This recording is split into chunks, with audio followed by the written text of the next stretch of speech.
நண்பர்களே, நான் உங்க ஜெயலட்சுமி பேசுறேன். இன்னைக்கு இந்த வீடியோ எதை பத்தினா ரெசிடென்சி சர்டிஃபிகேட், நேட்டிவிட்டி சர்டிஃபிகேட் இந்த ரெண்டுக்குள்ள டிஃபரெண்ட் பத்தி நான் சொல்றேன். எல்லாரும் இதை கேட்கறது வந்து ரெசிடென்சினா என்ன, நேட்டிவிட்டினா என்னன்னு சொல்லி கேட்குறீங்க. அதுக்குள்ள டிஃபரன்ஸை பத்தி நான் இன்னைக்கு சொல்றேன், தெளிவா சொல்றேன். அதுக்கு முன்னாடி நம்ம ஐடியா ஃபாலோ பண்ணாதவங்க ஃபாலோ பண்ணிக்கோங்க, சப்ஸ்கிரைப் பண்ணாதவங்க சப்ஸ்கிரைப் பண்ணிக்கோங்க. வாங்க வீடியோக்குள்ள போகலாம்.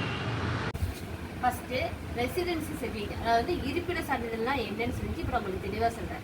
இருப்பிட சான்றிதழ்னா நம்ம இந்த முகவரி இல்லை தமிழ்நாட்டில் நம்ம இருக்கிற அட்ரஸில் இப்போ தற்காலிகமாக இருந்து வராங்கன்னா இருப்பிட சான்றிதழ். இது வந்து ஏதாவது ஒரு அட்ரஸ் பற்றி அதுக்கு யூஸ் பண்ணிக்கலாம்னு தவிர பெர்மனெண்ட்டாக யூஸ் பண்ண முடியாது.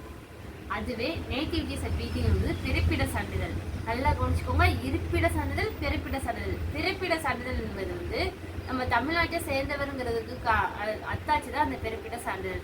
இது வந்து எதுக்கு யூஸ் ஆகும்னா கவர்மெண்ட் எக்ஸாமுக்கு, அதாவது central government exam, army, SSC, UPSC, இதுக்கெல்லாம் இந்த டொமைக்கல் சர்டிஃபிகேட்னு ஒன்று சொல்லுவாங்கல்ல, அதுக்கு இந்த சர்டிஃபிகேட் யூஸ் ஆகும். நேட்டிவிட்டி பிறப்பிட சான்றிதழ் யூஸ் ஆகும். சில பேர் என்ன பண்ணுறாங்க, ரெசிடென்சி இருக்குல்ல இதை வச்சு பண்ணிக்கலாமே அப்படின்னு கேட்பாங்க.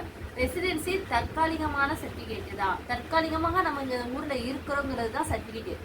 பிறப்பிட சான்றிதழ் நேட்டிவிட்டி வந்து பெர்மனெண்ட்டாக நம்ம தமிழ்நாட்டில் தான் இருக்கிறோம் அப்படின்னு. இந்த சர்டிஃபிகேட் வந்து ஃபுல்லாக சென்ட்ரல் கவர்மெண்ட் ஸ்கீம்ஸ், அதாவது எக்ஸாம்னாலும் சரி, இது ஆதார் கார்டில் அட்ரஸ் மாற்றினாலும் சரி, எல்லாத்துக்குமே இந்த சர்டிஃபிகேட்டாக யூஸ் ஆகும். ஸோ குழப்பிக்காமல் ரெண்டையும் தனித்தனியாக புரிஞ்சுக்கோங்க மக்களே.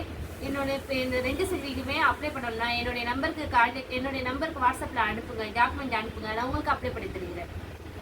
அது போக வேறு என்ன சர்டிஃபிகேட் உங்களுக்கு வேணும்னு சொல்லி கமெண்ட்டில் சொல்லுங்கள், அதுக்குள்ள வீடியோ நான் டீட்டெயில்ஸாக